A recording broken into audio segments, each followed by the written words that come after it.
All right, we are also joined by our guest, Subhomoy Bhattacharjee. He's a senior economic journalist. Subhomoy, thank you for joining.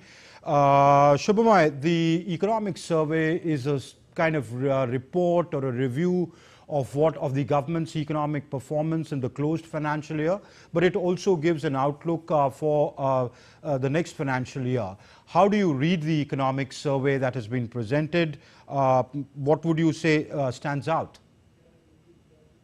Well, Amritpal, there's this an interesting thing to talk about, that what the economic survey, whether the economic survey actually, if ever, looks forward. The survey, as its very name defines it, is an analysis of the government's policies and programs over the past 12 months. So, to that extent, it is a document of record of what the government has done and what have been the challenges, and of course, from there, the third point that comes along is what could be the possible indicators ahead. But lots of time, the economic survey is also posited, because it comes just a day before the budget or a day before, as a pointer to the budget. But that is something which has often not been, it is something that has not really happened in many years, and which is true to form. Because the survey is supposed to tell that what has been the response to the budget in the year that has gone past. Right. As you have rightly identified in the pointers that you have put up, that the survey basically looks at the developments of the year 23-24, and therefore looks at what have been the performances on those modes. And that is where the survey stands, and that is what we should be looking at the survey for. Yeah. All right. Nirmala Sitharaman says that the economy's on a stable footing, it's resilient despite the global challenges as the world battles with multiple crises. Are you confident that what the government says, that the growth of about 6.5 to 7% for the next year, in your opinion as an economic journalist, could that be achieved? Yes. In fact, if you look at the preface, a very nice one written by the Chief Economic Advisor, Anantha Nageswaran, he brings out the challenges very clearly. And one of the foremost challenges he identifies is that the world, after about 8 decades of relative peace and stability, is now entering a very uncertain period. That's a very important point to make, because India is taking off on its growth development, on its growth momentum at a time when the world is not really in the best of health. It is not just the COVID pandemic, but also the Russia-Ukraine war.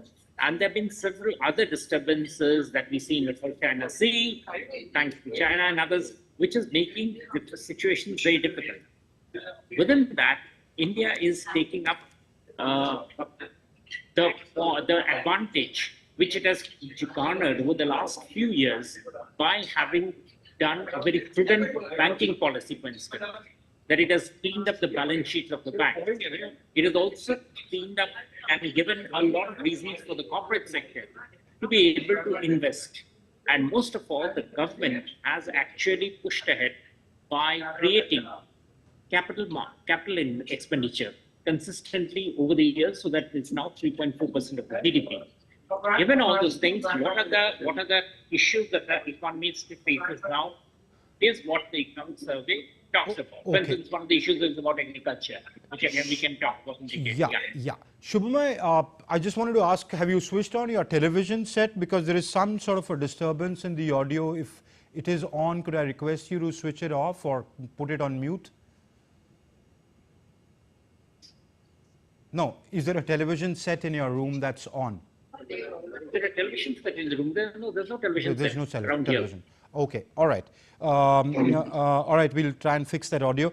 Okay, now let's talk about, specifically the outlook for the future. What does the outlook for the future looks like? The outlook for the future, as I would say, and I hope my audio is coming clearly now. Yes, it's better. Yeah. So the outlook for the future, as I can see, and what is that this is essentially going to be India's decade. Okay. One of the issues there is the issue about energy transition. And the chapter, there's a nice name for the chapter that it's about, like it's like an orchestra where you have to handle several strands of development together. The other issue that it talks about and talks about in detail is about agriculture and what should be the agricultural policies. In fact, it doesn't soft pedal it. It says it very clearly that a panoply of contradictory state government policies and central government policies have actually led to a lot of problems in agriculture.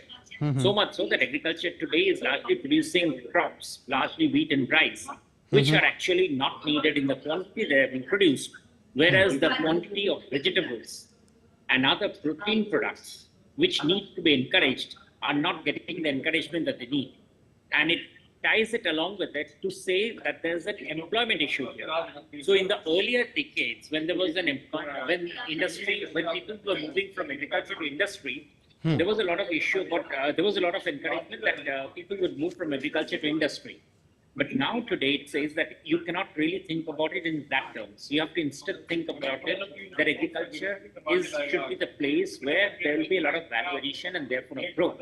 So can India be the place where agriculture becomes the dominant or other creation of value addition, which countries of the South can actually take on, and that as an example, and that is a very forward-looking statement, and that's something that can be talked about and can be taken on as a very good policy indication for going ahead. Yeah, Amrita. So, do you subscribe to the policy fixes for agriculture in particular that the survey proposes? Because, the chief economic advisor stresses the necessity for a balanced approach, yet to incentivize farmers for increased production and diversified production as well. The chapter on agriculture, as well as his the initial chapter, the preface, as I talked about, both talk about the advantages that can accrue to Indian agriculture as a value addition product. And remember, we are talking about all this in a time when there's a lot of disturbance and challenge coming from climate change. One of the biggest risks that comes to a country with a huge population like India is the climate change creates on the food supply chain. And to ensure that there are no jerks, there are no sudden shocks, it is important that the agricultural sector is guided and harnessed well so that there is that buffer that is available for the economy that is moving on from a low per capita income to a middle level per capita income. So that transition of the people to come up to a good standard of living, it demands that agricultural policies be looked at very carefully. And that's what the economic survey suggests and exalts, and I think that's a point well taken. Okay. Let's talk about inflation. How do you think the government's fared when it comes to inflation management? Because despite it saying that retail inflation has declined to 5.4% in 24, and but the fact is that consumer goods and services face price hikes, and they can be ascribed to international conflicts and changing weather patterns. But the fact remains that these prices did go up. Absolutely. And one of the things that to be remembered is that the current inflation dynamic in the world has got two parts. One is the global part and one is the domestic part. Now, the global part was created by the pandemic. What the pandemic did was, and India was an outlier there, what India did was it actually developed a supply preparedness. It created the infrastructure. It didn't push money into the market. Rather, it tried to fix the supply chain problems of closed shops, closed production lines. And as soon as, therefore, the next year, when supply chains got revived, when production was able to go, Indian economy GDP, which had shrunk, had actually jumped back by 20%. Now, that's a huge thing. That's the largest compared to any other economy. It's only China and India which managed to do that sort of a large jump. And that jump was possible because of the fact that the economy was poised well. So inflation did not create the challenge which it could have had otherwise. And that created a major advantage for the economy. That there wasn't excess money sloshing around in the economy. Inflationary trigger, therefore, didn't scale up. This is an important factor, and that thanks to the management by both RBI and the finance ministry. Okay. The second is that having ensured that the global pushing of quantitative easing would not impact India, the second part was to ensure that the domestic supply chain would be kept assured. One of the major parts of that was to ensure that agricultural production reached where it is necessary, areas where there could be disturbances, and this was again, remember, a couple of years when monsoon played truant. So despite that, the inflation shouldn't come up, the food inflation I'm talking about, that ensured. As a result of that, you find that the food inflation even now, while it's risen in some parts, it's not really gone out of the charts. Whereas core inflation has actually remained moderate. Now, core inflation remain moderate is actually a good thing from the inflation point of view, because then the RBI can say that I can then think of easing the interest rates. Now, that's a very big thing to be able to say. That I can ease the interest rates for the economy at a time when the economy is catching steam. So therefore, the production processes are able to catch capital at cheaper rates. Very important and very impressive. So I think the inflation management is something that we can be very impressed with. Yeah. Okay, let's come to the other part. We've spoken about agriculture. Let's come to services. You seem to have done pretty well. The country seems to have done pretty well when it comes to services. The share is about 55% of the total economy. I think the services exports grew by about 4.9% in FY24. What more can be done to sort of tweak this so that the services sector, which has come to play an important role in the economy, could be the growth engine? Yeah, and this is where, again, the economic survey, again, that I'm referring to that first chapter by the CEA, he talks about the issues of employment generation.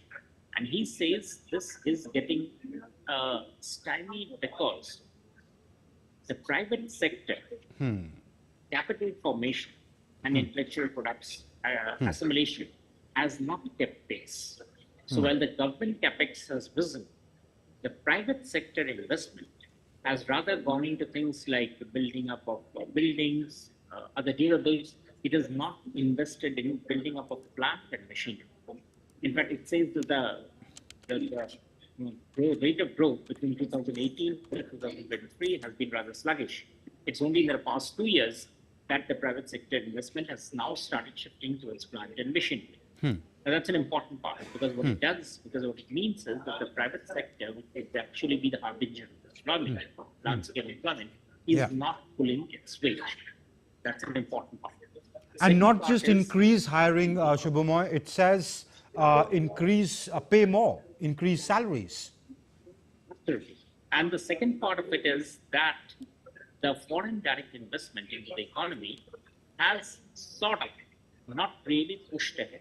Now, what has been the reason? First of all, is the beginning of the world globally, there is a problem that has happened because of interest rates. So if you look at the advanced economies, the interest rates in all advanced economies are now substantially significant. So, to put it simply, if a dollar is to be invested, a dollar invested in the, say, the US market is earning better after netting out inflation than compared to India. Now, it's not because of India's weakness, but it's simply because of the fact that the interest rates in these economies had been kept high and often due to wrong policies. But the result has been that the traction of foreign investment to come into India has not been very good. Also, a very interesting thing, the foreign investment that has come into India because of the cleaning up of rules has actually found it very easy to exit also. So Indian market is the one where you can invest easily and you can also take out money easily. That helps capital move in and out very easily.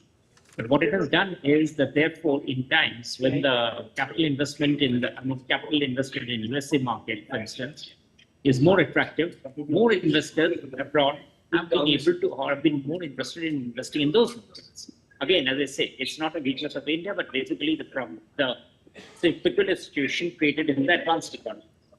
So as a result of that, what we have found is that FDI is not coming in.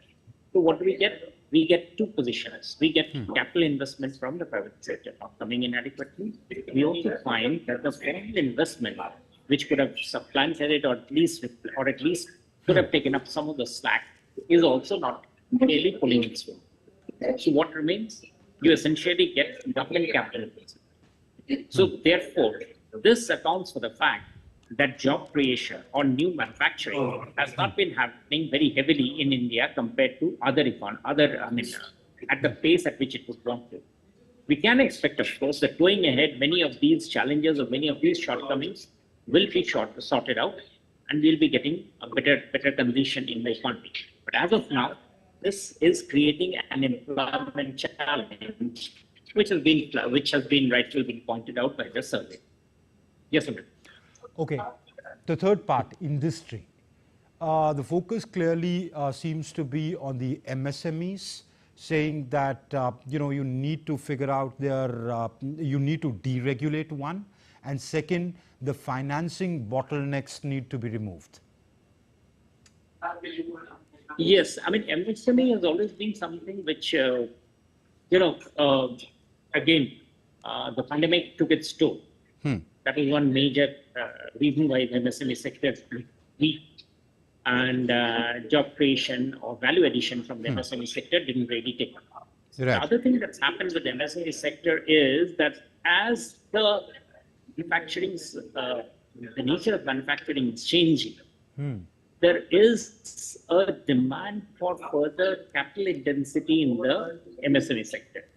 Now, this creates two challenges. One is that MSMEs need more capital, and secondly, they need more technology.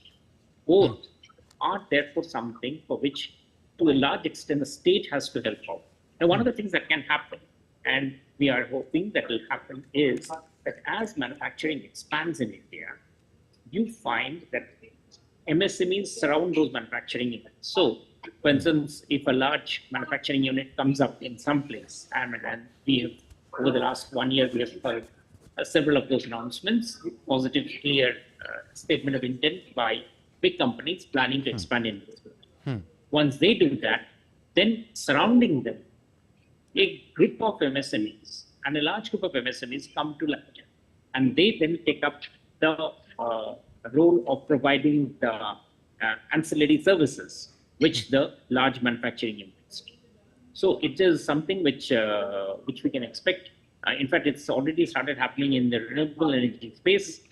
We would expect that to happen in other areas also, because this leads to two things. It creates larger manufacturing ecosystem, as we talked about, employment, of course. And the third is when we talk about Swadeshi or Atmanirbharta, this is a very strong constituent of that Atmanirbharta. Okay. So, Subhomoy, before I let go of you, it says, the survey says that I read, the growth strategy for Amrit Kal is based on 6 areas: investment, MSMEs, agriculture, financing green transition, education, sustaining and accelerating India's progress. How would you look at the medium-term vision of the government? It's good. I mean, that's exactly what we would like to look at. And one of the reasons one would be looking at the budget is to see that how well it sort of also gels with these projections of these ideas which the CEA has laid out in the economic survey, the CEA and its team. It ensures the focus is that renewable energy or education, and there's another part that I'll add to it, the health sector. We're both keeping the population healthy as providing the opportunity as well as the ecosystem of health which it gets created. These are fundamentally important value addition that comes to India. As you know, Indian hospitals, Indian medical system is becoming a major attraction point for countries the world over to use the Indian medical facilities. And that is, I think, a wonderful value add. because it creates advantage for us down the line. If we can create the same sort of value addition for the education sector, for instance, including both skilling as well as secondary and higher education particularly, then that can be an equally good value addition and can create, because these are all contact industries, they create a lot of jobs for people, which are quality jobs, which provide jobs in large areas and spreads out to different parts of the country. Yes, Amrita. All right. I would have idly like to thank you and leave it there, but somebody sent me a message saying that why is food inflation not in focus, because that affects people the most. The CPI, it increased to 9.55% from 8.69% in May. So, you know, how it is becoming a core part of the inflation. So how could the government deal with that? One of the very good ways in which a government deals with inflation is to ensure that it doesn't get into populist schemes and keeps money spending only on those where it is required. So while there are obviously sectors where there are areas where everybody would say that a little bit of money here, a little bit of money there, but when the government keeps its purse string tight and stopped, and as Finance Minister Nirmala Sitharaman has promised, then that is very good, because that ensures that there is no slack in the system.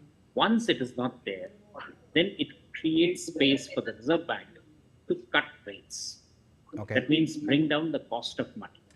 When these two happen, that the government keeps its fiscal purse tight and the RBI is able to cut interest rates, together they provide a wonderful position for inflation to soften, to slacken. And that's exactly what we need, because you don't want in periods, especially for food inflation, which has a seasonal factor to it. When there's monsoon, there's flood, there's drought, all of these things tend to affect food inflation. So those impact gets muted if the money supply is kept within controls and limits. And that's what the government has been doing this for the past few years. And I think that's something that's worth preserving and pursuing. All right. Subhomoy Bhattacharjee, thank you very much. We leave it there. Thanks for your inputs.